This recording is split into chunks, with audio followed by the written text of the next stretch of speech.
شرک ہمارے معاشرے میں شرک بڑا آسان ہو گیا ہے، اتنا آسان جس کی کوئی انتہا نہیں۔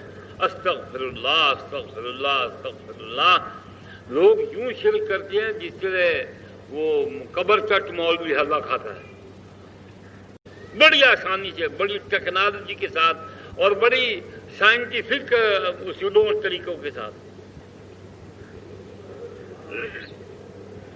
مثال کے طور کہ جی بزرگوں نے قبر سے جانا جائز ہے کہ ناجائز ہے، یہ پہلا سوال ہوتا ہے۔ یہ ہم جیسے بیوقوفوں سے عقل مند لوگ یوں سوال کرتے ہیں کہ یہ بزرگوں نے قبر سے جانا جائز ہے کہ ناجائز ہے؟ میں کہا جی جائز۔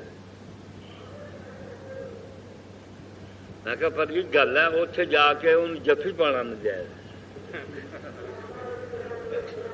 کیونکہ وہ 9 فٹ تھلے ہے، اتنے نہیں گا، اتنے ہوتا کہ توں وہ پیر چومنے سن، جفی نہیں سی پانی۔ کیوں تیرا تصور یہ ہے کہ جی بزرگ میں جفی پا لو جو بھی پلیت ہو جائے گا تو میں بھی پلیت ہو جاؤں، جو منجی پہ بیٹھا ہوا تو توں پہنا بہنا، اس منجی پہ نہیں بہنا، جس گلاس جو پانی پیوے تو اس گلاس پانی نہیں پیندا، ٹھیک ہے؟ تو جی وہ حکا پیندا تو تو وہ جھوٹا حکا نہیں پیندا، یا وہ پلیت ہے یا تو پلیت ہے، جو ایک شے پلیت ہے۔